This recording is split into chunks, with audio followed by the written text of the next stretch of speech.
bambini! Avete risolto l'indovinello che vi abbiamo fatto la volta scorsa?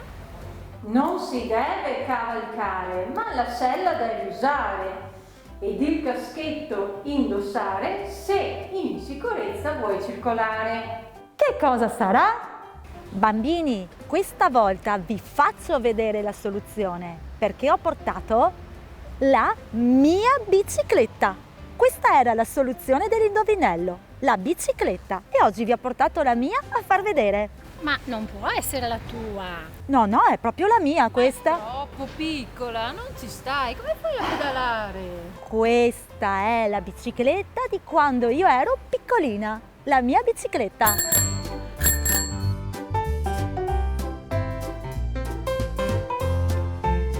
Bambini, per circolare sulla strada la bicicletta deve avere alcune caratteristiche fondamentali. Senza di quelle sulla strada non ci possiamo andare. La prima cosa che deve avere la nostra bicicletta è un freno anteriore e un freno posteriore. Mi raccomando bambini, i freni devono essere funzionanti perché se qualcuno ci attraversa la strada dobbiamo riuscire a bloccare prontamente la nostra bicicletta. Dobbiamo riuscire a fermarci subito.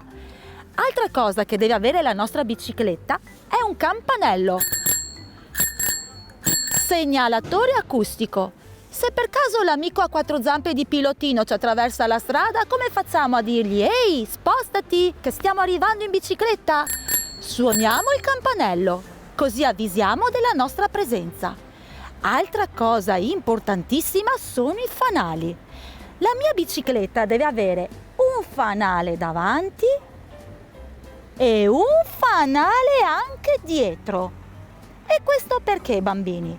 Perché quando c'è buio devo essere ben visibile, devo riuscire ad illuminare la strada davanti a me e devo essere visibile anche per quelli che mi arrivano da dietro. Quindi devo avere il fanale davanti e il fanale dietro e anche questi, mi raccomando, funzionanti. Altra cosa fondamentale per andare in giro in bicicletta è il catadiotro catarifrangente, sia sulla ruota davanti che sulla ruota dietro. E questi bambini mi servono per essere ben visibili ai lati della bicicletta. Tutti questi sono i requisiti fondamentali che deve avere la mia bicicletta per circolare in sicurezza sulla strada. Silvia, guarda cosa ci ha regalato Pilottino. Cosa ci ha portato? Guarda,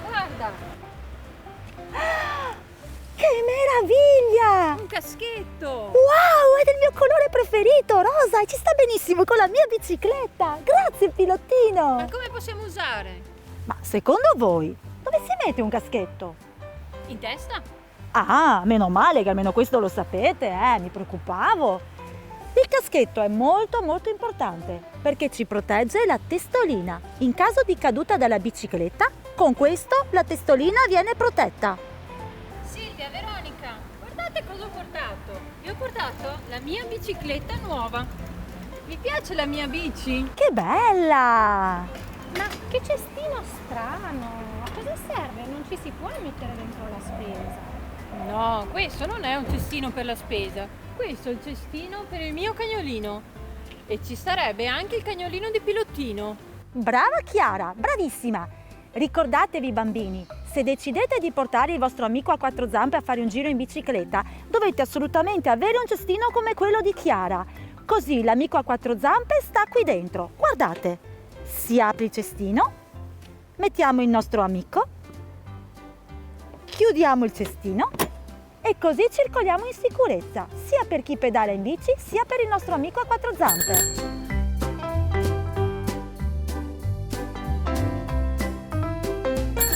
Allora bambini, oggi abbiamo visto la bicicletta e ricordatevi, con la bicicletta si può circolare solo sulle piste Ciclabili. Oh, brave!